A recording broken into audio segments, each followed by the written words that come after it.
नमस्कार. विशेषच्या या भागामध्ये आपल्या सगळ्यांचं स्वागत. मी प्रसाद काथे. पहलगामवर हल्ला होऊन आज आठवडा झालाय. या हल्ल्यानंतर भारताकडून कठोर कारवाईची अपेक्षा तमाम भारतीय करतायत. मारून टाका, ठोकून काढा, घुसून मारा अशी वक्तव्य होत आहेत.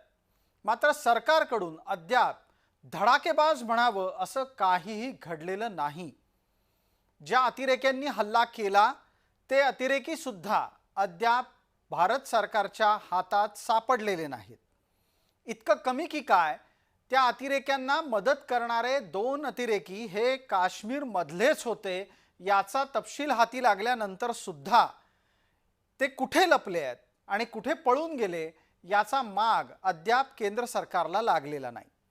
केंद्रात तिसऱ्यांदा सत्तेत आलेलं आणि प्रखर हिंदुत्ववादी म्हणून ओळख असलेलं मोदींचं सरकार काय करतंय असा सवाल विचारून विरोधक नेमके याच वेळेला मुद्दाम जनतेच्या मनामध्ये संभ्रम निर्माण करतायत. अशा वेळेला देशभक्त भारतीयांच्या मनामध्ये चलबिचल होणं अत्यंत स्वाभाविक आहे. हल्ल्याला आठवडा उलटून गेला तरीही पाकड्यांवर हल्ला का होत नाही असा पाळबोध प्रश्न अनेकांच्या मनामध्ये येऊ शकतो. पण असा प्रश्न विचारण्याच्या पेक्षा आपल्याला लक्षात घ्यायला हवं की आजूबाजूला नक्की काय घडतंय. एकदा ते कळालं की तुम्हाला आपसुकच लक्षात येईल मोदी काय करतायत आणि मोदी काय करणार आहेत.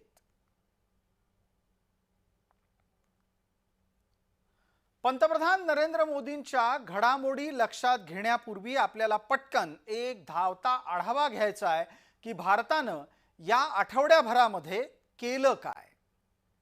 तर भारतानं सर्वप्रथम सिंधू जलवाटपाचा करार रद्द करून टाकला. यामुळे पाकिस्तानला होणाऱ्या पाणी पुरवठ्यावर भविष्यात परिणाम अपेक्षित आहे. त्यानंतर पाकच्या उच्चायुक्तांना नवी दिल्लीतून हाकलून लावलं. भारतातून पाकिस्तानी नागरिक पिटाळून लावले. पाकिस्तानातून भारतीयांना सुखरूप मायदेशी परत आणलं.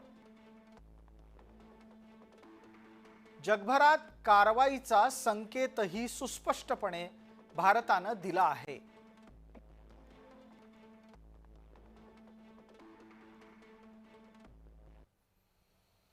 भारताची पहिली लढाई पाकिस्तानशी नाहीये तर पाकच्या रसद पुरवठ्याशी आहे.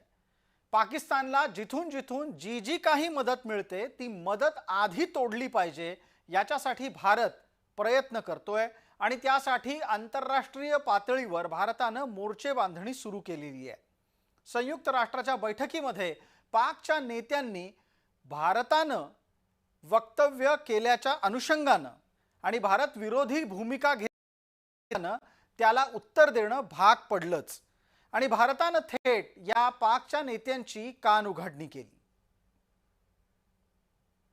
As the UN Security Council in its statement has said, perpetrators, organizers, financiers, and sponsors of reprehensible acts of terrorism must be held accountable and brought to justice. Acts of terrorism are criminal and unjustifiable, regardless of their motivation, wherever, whenever, and by whomever committed. We reiterate that terrorism in all its forms must be condemned unequivocally. स्थानिकांच्या मदतीशिवाय हा हल्ला शक्य नाही हे पहिल्या दिवसापासून देशभक्त भारतीय ओळखून आहे. अशा वेळेला हा झालेला इस्लामी हल्ला पाकिस्तानची फूस असल्याशिवाय होणार नाही आणि तसं असताना कुणाची हे सुद्धा शोधलं पाहिजे. पाकिस्तानच्या लष्कर प्रमुखानं या हल्ल्याच्या आधी कशी चिथावणी दिली होती ते आपण पाहणार आहोत. की कहानी अपने बच्चों को जो है आपने जरूर सुनानी है ताकि वो पाकिस्तान की कहानी ना भूलें. Well, our forefathers they thought that we are different from the Hindus in every possible aspect of life.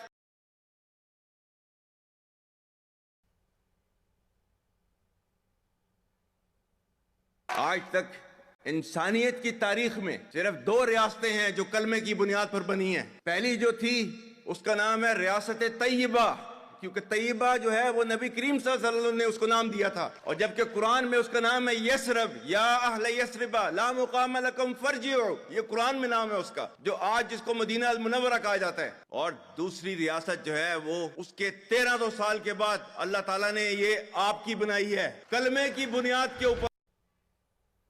आता हा असीम मुनीर एवढा जोर काढून बोलतोय खरा, पण त्याच्या या सगळ्या प्रयत्नांच्या माध्यमातून दिली गेलेली चिथावणी ही पाकिस्तानला महागात पडणारच आहे। अशा वेळेला दुसराही प्रश्न उपस्थित राहतो, पाक इतक्या खुलेआम जर भारत विरोधी वागत असेल तर आपण सौम्य का वागतोय? 4 दिवसापूर्वी चीफ ऑफ आर्मी स्टाफ जे पाकिस्तानी सैन्याचे आहे मुनीर, त्यांनी वक्तव्य केलं होतं की आम्ही हिंदूंना मारणार, आम्ही भारतावरती हल्ले करणार वगैरे। आणि याच्याशिवाय आपण बघतो की आता पंतप्रधान आपले नरेंद्र मोदी हे सौदी अरेबियात होते आणि त्यावेळेला हा हल्ला झाला। आणि एवढंच नाही तर जे अमेरिकेचे व्हाईस प्रेसिडेंट व्हान्स हे भारतामध्ये होते। ज्या ज्या वेळेला अमेरिकेचे प्रेसिडेंट किंवा व्हाईस प्रेसिडेंट भारतामध्ये येतात त्या त्या वेळेला एक मोठा दहशतवादी हल्ला होतो, अशा प्रकारचा इतिहास आहे। तर पाकिस्तानच्या लष्कर प्रमुख असलेल्या असीम मुनीरच्या वक्तव्याचा भलताच परिणाम पाकिस्तानमध्येच झालाय।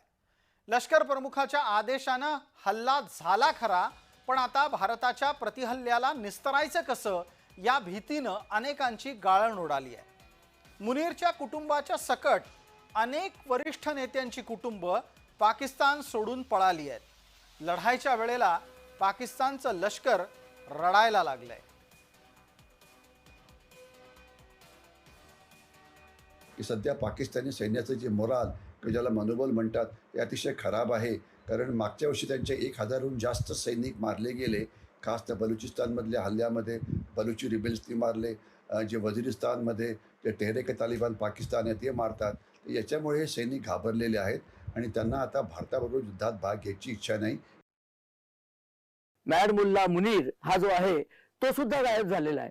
तो आता कुठे पाकिस्तानात गेलेला आहे, आपली बायको आणि मुलं घेऊन तो परदेशात पळून गेलाय। म्हणजे त्याच्या खुलचट भाषणामुळे पाकिस्तानी सैनिकांनी जी कारवाई केली, दहशतवादी जो हल्ला केला पहलगावचा, तो त्याच्या भाषणामुळे केला। कारण त्याने भाषणात सांगितलं हिंदू वेगळे आहेत, मी वेगळा आहे, अमुक तमुक तमुक सगळं।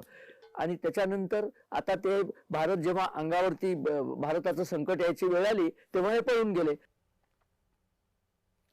संरक्षण तज्ञ चंद्रशेखर नेने यांनी हिंदुस्तान पोस्टला दिलेल्या मुलाखतीतला हा भाग आपण पाहिला। आता याच अनुषंगाने आणखीन एक गमतीदार भाग आम्ही आपल्या समोर आणणार आहोत। एका बाजूला असीम मुनीरचंच कुटुंब पाकिस्तानातून पळून गेलंय, तर दुसऱ्या बाजूला पाकिस्तानचे दस्तूरखुद्द पंतप्रधान आजारी पडले आहेत। आता ते आजारी पडले आहेत की घाबरले आहेत त्यांचं त्यांनाच ठाऊक, पण प्राप्त स्थितीमध्ये पाकिस्तानचे पंतप्रधान हे लष्कराच्या रुग्णालयामध्ये भरती झाले आहेत। आणि कुणाला सांगू नका बरं का, आपला पंतप्रधान रुग्णालयात ॲडमिट आहे, अशाच प्रकारची खाजगी पातळीवरची त्यांच्यातली संवादाची ही तपशीलवार माहिती जगासमोर आल्यानं पाकिस्तानच्या पंतप्रधानांचं हसं झालं आहे।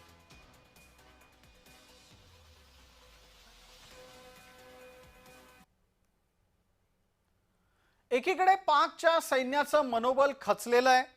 पाकिस्तानच्या सैन्याला भारतासोबत लढायचंच नाहीये। त्याची खास अशी काही कारणं आहेत, ती जाणून घ्या। पाकिस्तानी सैन्य हे सैन्य नाहीच आहे, ती इंडस्ट्री आहे। ते बेकरी बनवतात, कंडोम निर्माण करतात, म्हणजे कंडोमच्या फॅक्टऱ्या चालवतात, कॉर्नर प्लॉट घेतात, हाऊसिंग चालवतात, लढाई मात्र करत नाहीत। त्यांना लढाई करायचीच नाहीये। मी नेहमी सांगतो की पाकिस्तान आपल्यावरती अणुबॉम्ब टाकेल अशी भीती असते, ती अजिबात भीती नाहीये। कारण त्यांना माहिती आहे की त्यांनी अणुबॉम्ब टाकला आणि भारताने अणुबॉम्ब टाकला तर त्यांची ही सगळी मजा बंद होईल ना। आणि आताच पाकिस्तान सरकारने एक निर्णय घेतलेला आहे की जे जे राजीनामे देतील त्या कोणाचाही राजीनामा हा सँक्शन होणार नाही, म्हणजे त्यांना पळून जाता येणार नाही। त्यांना पाकिस्तानी सैन्यामध्ये जी सर्व्हिस करायची ती करावीच लागेल, ते सैन्य सोडून जाऊ शकत नाही। जेव्हा शत्रू तुमची खोडी काढतो तेव्हा तात्काळ प्रतिक्रिया देणं म्हणजे स्वतःला शत्रूच्या हातातलं बाहुलं बनू देणं. भारत असं करणार नाही. म्हणूनच भारतानं पाकिस्तानला पहिला चकवा दिलाय, तो जलअस्त्राचा.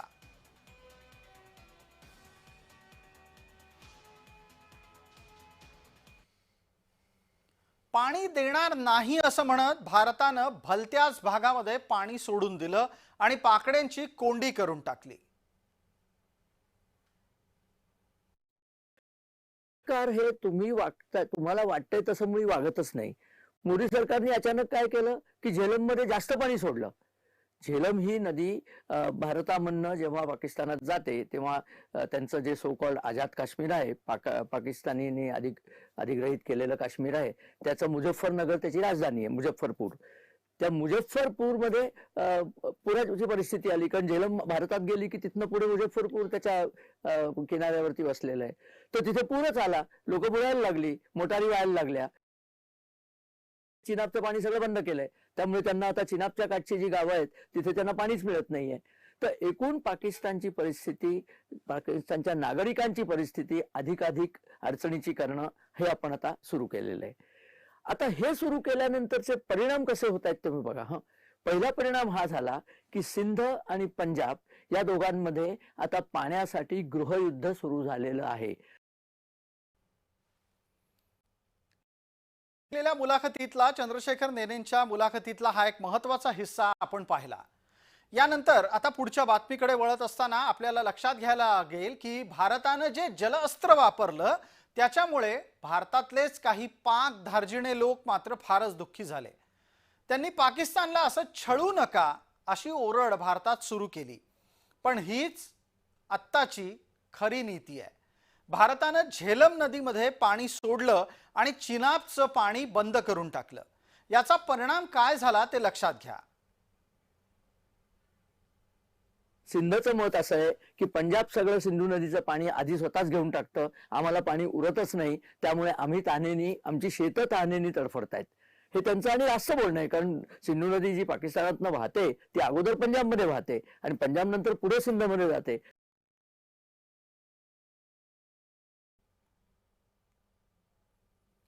भारतानं आठवड्याभरापूर्वी जगाला आता भारत आणि पाकिस्तानच्या मध्यात कुणीही यायचं नाही आणि म्हणूनच या वेळेला ना अमेरिका पाकिस्तानच्या सोबत उभी दिसतेय ना इंग्लंड. याच्याशिवाय भारतानं चीनला सुद्धा पाकिस्तानपासून दूर करण्यामध्ये यश मिळवलेलं आहे. वरकरणी झालेल्या हल्ल्याची निष्पक्ष चौकशी करा असं चीन म्हणत असला तरी पाकिस्तानच्या बाबत आत्ताच्या घडीला चीन खुलेआम कुठलीही भूमिका घेत नाहीये. असं सगळं असलं तरी पण पाकिस्तान सारख्या दुर्बल शत्रूवर वार करताना भारताला इतकं सगळं का करावं लागतं आणि जगाला सांभाळून का घ्यावं लागतं हेही आपल्याला लक्षात घ्यावं लागेल. भारताला अमेरिका आणि रशियाचं समर्थन पाकिस्तानच्या विरोधातल्या कारवाईच्या दरम्यान अत्यंत गरजेचं असतं, कारण रशिया आणि अमेरिका हे जगातले बलाढ्य देश आहेत. चीन पाकिस्तानच्या पाठीशी असतो, त्यामुळे त्या कुरघोडी सुद्धा भारताला टाळायच्या असतात. इस्लामी देशांचा भारताला पाठिंबा अत्यंत गरजेचा आहे, कारण पाक हे कितीही नाकारलं तरी इस्लामी राष्ट्र आहे. पाकड्यांचा कांगावा मोडून काढायला भारताला आंतरराष्ट्रीय समर्थन अत्यंत गरजेचं असतं.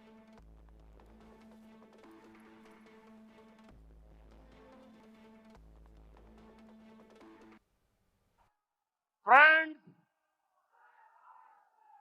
today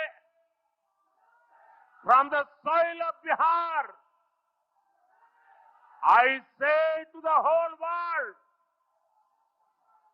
India will identify, track and punish every terrorist and their backers. We will pursue them to the ends of the earth. India's spirit will never be broken by terrorism. every effort will be made to ensure that justice is done.